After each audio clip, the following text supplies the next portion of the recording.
Hello दोस्तों, कैसे हैं आप सभी लोग। आज की जो ये कहानी है ये मुझे रमेश जी ने बताई है। रमेश जी जो कि बिहार में रहते हैं और एम्बुलेंस चलाते थे। ये घटना उनके साथ 1995 में घटी थी। उस समय बिहार उतना डेवलप नहीं था। कहने का मतलब है कि उन दिनों बिहार में 4 लेन नहीं हुआ करती थी और ना ही हाईवेज़ पे स्ट्रीट लाइट हुआ करती थी। तो हुआ कुछ ऐसा कि एक बार उनके सीनियर ने उन्हें बताया कि उन्हें एक औरत की डेड बॉडी को लेके दूसरे शहर में जाना है, लेकिन उन्हें रात में ये काम करना था और उस औरत के जो फैमिली वाले थे वो दूसरी कार में थे। तो रमेश जी ने उस औरत की डेड बॉडी को अपने एम्बुलेंस में रखा और वो निकल पड़े। जैसा कि मैंने बताया कि उस औरत के फैमिली वाले दूसरी कार में आगे आगे चल रहे थे और रमेश जी अपने एम्बुलेंस में पीछे पीछे थे। जब वो लोग हाईवे पे पहुँचे तो करीब हाईवे पे 15 से 20 किलोमीटर जाने के बाद ही उनकी एम्बुलेंस अचानक से बंद हो गई। उस औरत के फैमिली वाले आगे आगे थे, लेकिन शायद उन लोगों ने पीछे ध्यान नहीं दिया और वो लोग आगे निकल गए। रमेश जी अपने एम्बुलेंस में ही बैठे हुए थे। उन दिनों मोबाइल फ़ोन भी नहीं हुआ करते थे जो कि वो उन्हें फ़ोन करके बुला सके वापस। रमेश जी ये सोच रहे थे कि जब वो लोग पीछे मुड़ के देखेंगे और जब उनका ध्यान जाएगा तो वो लोग खुद ही कार घुमा के वापस आएंगे। तब तक रमेश जी ने सोचा कि इंतज़ार करना ही सही रहेगा। रमेश जी गाड़ी में बैठे बैठे बार बार एम्बुलेंस को स्टार्ट करने की कोशिश कर रहे थे, लेकिन एम्बुलेंस स्टार्ट नहीं हो रही थी। थक जाने के बाद वो अपनी एम्बुलेंस में चुपचाप बैठ गए कि तभी उन्हें ऐसा लगा कि उनकी एम्बुलेंस में कोई ज़ोर ज़ोर से सांस ले रहा है।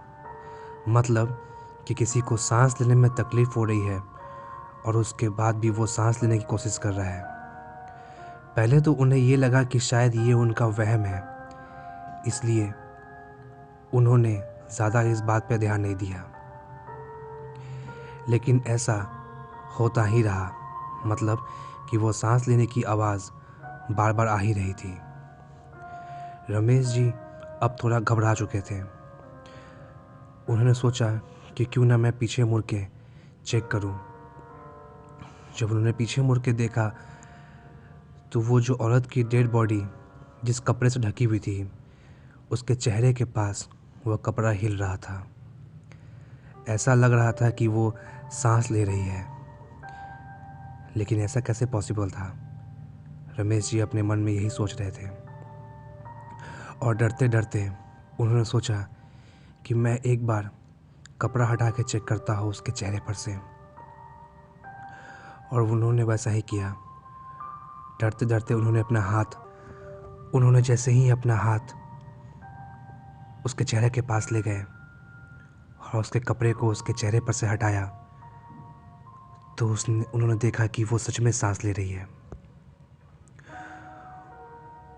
रमेश जी हद से ज़्यादा डर चुके थे और उनकी निगाहें उस औरत के चेहरे पे ही थी कि तभी उस औरत ने अपनी आंखें खोली और उसके चेहरे पे एक स्माइल आ गई।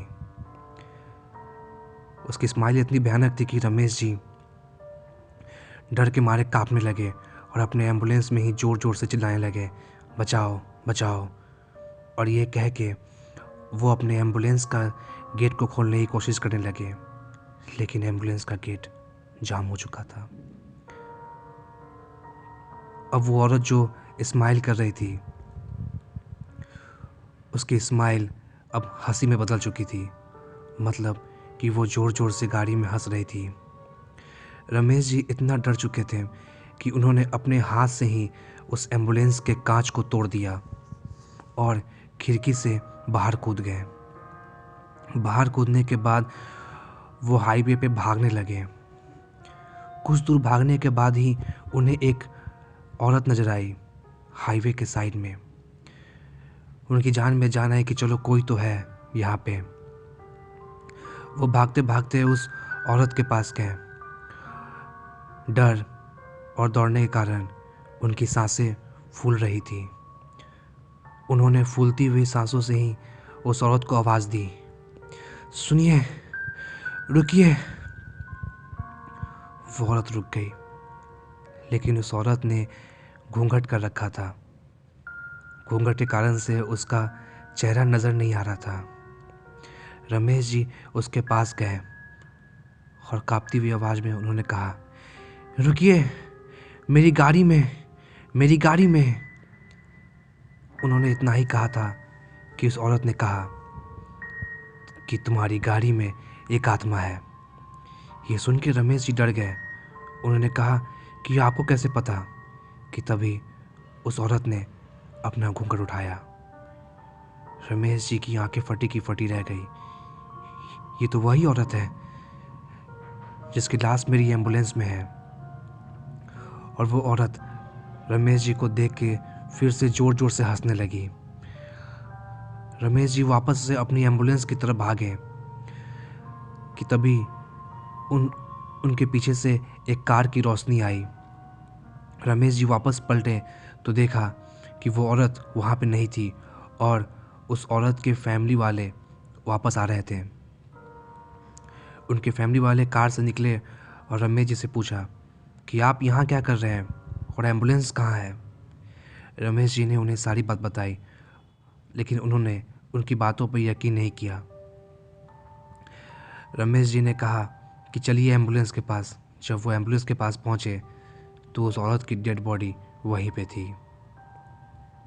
रमेश जी ने कहा कि मैं एम्बुलेंस में अब अकेले नहीं जाऊंगा। तो उस औरत के फैमिली में से एक आदमी अपनी कार से उतर के और इनकी एम्बुलेंस में बैठा और ये लोग तब जाके एम्बुलेंस लेके वहाँ से निकले। इस घटना से रमेश जी इतना डर गए थे कि उन्होंने इस नौकरी को छोड़ दी। ये जो अगली घटना मैं आप लोगों को बताने जा रहा हूँ, ये मुझे विशाल ने बताई है।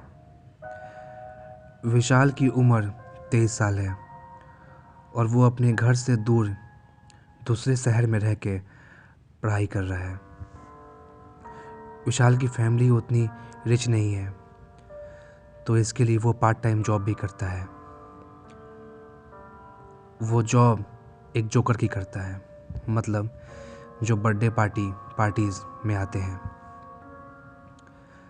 तो आइए अब कहानी शुरू करते हैं। एक बार विशाल एक बर्थडे पार्टी में गया था। वो जो जगह थी वो काफ़ी सुनसान एरिया में थी। कहने का मतलब कि वो एक फार्म हाउस टाइप से था। उस पार्टी में विशाल अपनी साइकिल से नहीं गया था क्योंकि उसकी साइकिल ख़राब हो चुकी थी। पार्टी ख़त्म होते होते काफ़ी लेट हो गया था। करीब 11, साढ़े 11, 12 बज चुके थे। तो उसने अपने एक फ्रेंड को कॉल किया और उसने कहा कि वो आके उसे पिक कर ले। पार्टी ख़त्म होने के बाद विशाल सोचा कि जब तक उसका फ्रेंड उसे लेने के लिए आएगा तब तक क्यों ना वो पैदल पैदल ही टहलते हुए रोड पर निकल जाए, क्योंकि मौसम भी बहुत अच्छा हो रहा था। रोड पे कुछ दूर पहुंचने के बाद मौसम बहुत अच्छा था। विशाल उस सड़क पे अकेला चल रहा था, सुनसान सड़क, और अपनी ज़िंदगी के बारे में सोच रहा था कि कब उसकी जॉब लगेगी और कब वो अपनी फैमिली को एक अच्छी लाइफ देगा। ये सोच ही रहा था कि न जाने कहाँ से एक छोटी बच्ची रोते रोते सड़क पे आ गई। विशाल को बच्चों से बहुत प्यार था, तो वो उस बच्ची के पास दौड़ा दौड़ा गया और उससे पूछा कि बेटा क्या हुआ, आप क्यों रो रही हो? उस छोटी बच्ची ने बताया कि उस खंडर में उसकी माँ का पैर फिसल गया है और उसकी माँ गिर के बेहोश हो गई है। विशाल ने कहा कि आप रो मत, मैं आपकी हेल्प करूँगा, आप मुझे वहाँ पे लेके चलो। तो वो बच्ची विशाल को लेके उस खंडर के पास गई और उसे उस खंडर के अंदर ले गई। विशाल ने कहा कि आपकी माँ कहाँ है? तो उसने बताया कि उसकी माँ फर्स्ट फ्लोर पे है। वो खंडर बहुत ही बड़ा था और बहुत ही पुराना भी लग रहा था। विशाल को थोड़ा अजीब तो लगा कि इसकी माँ इस खंडर में कैसे आ गई, बट छोटी बच्ची को रोता देख के विशाल ज़्यादा कुछ ना सोचते हुए उसकी हेल्प करने के लिए फर्स्ट फ्लोर पे चला गया। विशाल ने पूछा कि तुम्हारी माँ कहाँ है? तो उसने बताया कि उसकी माँ इस कमरे में गिर गई है। विशाल जब कमरे के अंदर गया तो उस कमरे में कोई भी नहीं था। विशाल ने बच्चे से फिर से पूछा कि आपकी माँ कहाँ है?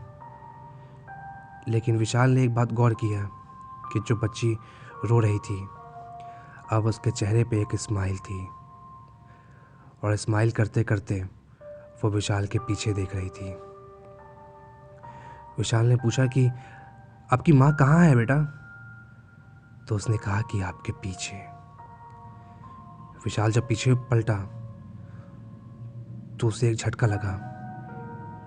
एक औरत करीब 3 से 4 फुट दूरी पे, सफ़ेद साड़ी, बिखरे बाल, सफ़ेद चेहरा और चेहरे पे एक गुस्सा। विशाल उस औरत को देख के समझ गया था कि ये कोई इंसान नहीं है। और वो छोटी बच्ची जो कि रो रही थी अब वो ताली बजाते हुए हंस रही थी और अपनी माँ को कह रही थी कि मम्मी भैया को मार दो, मम्मी भैया को मार दो। कि तभी वो औरत मेरे तरफ धीरे धीरे बढ़ने लगी। मैं ज़ोर ज़ोर से चीख रहा था कि बचाओ बचाओ, कोई तो मेरी हेल्प करो। लेकिन उस खंडर में मेरी आवाज़ कौन सुनता। वो जैसे जैसे मेरे तरफ बढ़ रही थी वैसे वैसे मैं भी पीछे की तरफ बढ़ रहा था। वो कुछ दूर मेरे पास पहुंची होगी कि मैं उस एक खिड़की के पास पहुंच गया। मैंने सोचा कि अगर मैंने इस खिड़की से बाहर नहीं कूदा तो ये दोनों मिलकर मेरी जान ले लेंगे। डर इतना ज़्यादा था कि मैं बिना सोचे मैं उस खिड़की से नीचे कूद गया। लेकिन मैं मरा नहीं, क्योंकि नीचे बहुत सारे घास, पेड़ और झाड़ियाँ थीं। झाड़ियों पे गिरने के कारण मुझे बहुत चोट आई थी और फर्स्ट फ्लोर भी था तो मेरे पैर में भी बहुत चोट आई। लेकिन डर इतना था कि चोट के बावजूद भी मैं वहाँ से लंगड़ाता हुआ भागने लगा। और जब मैं भागते भागते पीछे मुड़ के खिड़की की तरफ देखा तो मैंने देखा कि वो बच्ची फिर से रो रही थी और उसकी माँ बहुत गुस्से से मेरी तरफ देख रही थी। मैं लंगड़ाते लंगड़ाते ही रोड पे पहुंचा कि मैंने देखा कि मेरा दोस्त अपनी बाइक से मेरी तरफ आ रहा था। मेरी तो जान में जान आई। मेरा दोस्त मुझे इस हाल में देख के मुझसे पूछने लगा कि ये क्या हो गया तेरे साथ। मैंने कहा कि ज़्यादा कुछ मत पूछ, पर जल्दी यहाँ से निकल। मैं उसकी बाइक पे बैठा और मैं वहाँ से निकल गया। रास्ते में ही मैंने उसे सारी बात बताई।